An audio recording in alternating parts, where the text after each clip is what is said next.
I'm Edie Lush, and I'm here in the Hub Culture Pavilion with one of our regulars, Professor Jem Bendel. Thanks very much for coming along. Thank you for having me back. Professor, you're a founding director of the Institute for Leadership and Sustainability in the UK. That's right. YGL 2012. Yep, my first year of being a young global leader at the forum. Welcome. But you've written a critical piece about the forum. Tell me about that. Sure. So it's somewhat critical. Al Jazeera asked me to answer the question, Davos, is it worth it? And it was a great question for me because I thought it challenged me to really think about, why am I coming? A lot of people are so pleased that they've been recognized and feted by the forum. They get to come to Davos, meet world leaders, maybe bump into a celebrity, that maybe you don't think through as much about, is this a really useful use of your time? What impact is it having on you and your work?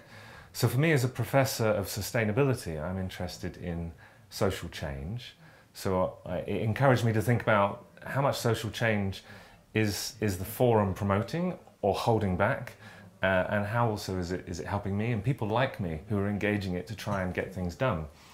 So that was the question, and my conclusion was that there is nowhere else like it for meeting people, world leaders from around the world. So it is very worthwhile to engage, but at the same time it is a very conservative club-like organisation, and so many people, young global leaders, are grateful to be admitted, and I think that creates somewhat of a caution, a conservatism, a self-censorship.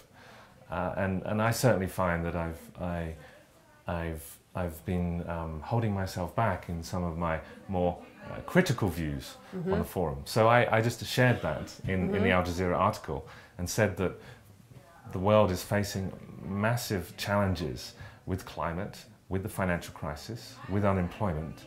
And although the forum and the people here talk about it, they're not really getting to the root causes of these problems, because the root causes are fundamentally to do with our mainstream economic model. And it's a model which is benefiting many of their members here in Davos. So I know that you're critical about the current way that the discussion about unemployment is going on. Why are you coming clean about that too? Well, I had the privilege of and the opportunity to go to 3 regional forums last year. So that was in Istanbul, Bangkok and Tianjin in China. And the growing unemployment crisis was front and center on the agenda. And I think someone did some analysis that in the next decade we've got a billion new people of working age coming into the workforce, and only a few 100,000 jobs to go around based on current projections. So what are we going to do with that situation? All I hear here is focusing on things like skills mismatch, or encouraging young people to want to work more, or flexibilizing the labour market. And I think these are massive distractions from the elephant in the room with unemployment is the impact of the financial crisis. So for example, in Spain, youth unemployment now is about 50%. It was below 20% just a few years ago. It's not that those Spanish young people have become lazy, or somehow working regulations are stopping them getting a job, or suddenly the jobs are in areas where they don't have the skills for. The number one reason that has created that situation is the financial crisis, the austerity, the lack of lending by banks to small businesses, who are the main employers in any economy. So a major contraction in money supply.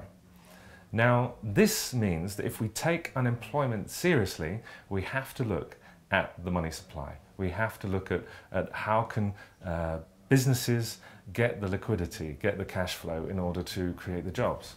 So it becomes quite frustrating when you just hear people completely avoiding the most important issue. So I've been saying that in a variety of sessions in the Young Global Leader Forum. If you take Spain, there's a certain argument that they have to go through this pain in order to come out the other side.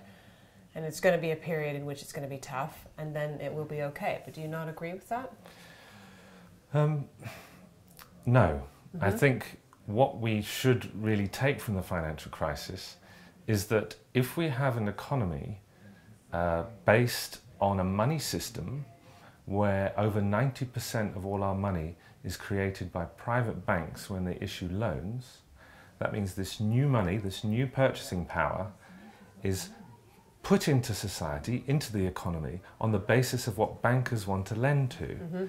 And so they'll be thinking most collateral, least transaction cost, good returns, the things that the bankers will be thinking about. This means you end up with a lot of money going into asset price inflation. So basically, in Spain, housing and construction. So you had a malformed economy because of the interests of the banks and a sort of a convenience of going along with that within the government and in society. So we need to look at the real origin of the financial crisis, which is our current fractional reserve banking system, where we get the economy and the society that results from the way money is created and allocated.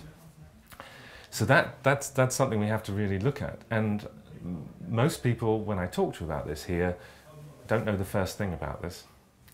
And I'm not a monetary economist, but I've looked at this because, as I said earlier, it's the elephant in the room. We have to have monetary systems that support sustainable development. So is anyone listening? Yeah, the interesting thing about Davos is that although you've got the official program, the really interesting conversations are over coffee, in the bars, in the corridors. And so, yeah, I've been carrying this message around. I can't stop talking about it. And so I'm now seen as the guy by my fellow YGLs as the guy who's got these really crazy but fascinating and maybe useful ideas around banking reform, but also what I work on, which is alternative currencies, alternative credit systems, so that businesses and communities can create their own means of exchange. So if suddenly there's a contraction in money supply, they can still trade with each other. So that's some of the work I'm doing on, and it's the research program I'm working on as well. How can we help scale these alternative exchange systems? And that's quite interesting to some people here, because you've got a lot of entrepreneurial types who like thinking about disruptive innovation and new technologies, and could we invent our own currency systems? So that makes for some stimulating conversations. I'm still to find someone who really wants to back this, to take these systems to scale. Jem, we're going to have to leave it there. We had a great discussion on alternative currencies, and we may even have yet another one this time at Davos. Okay. I'm Edie Lush.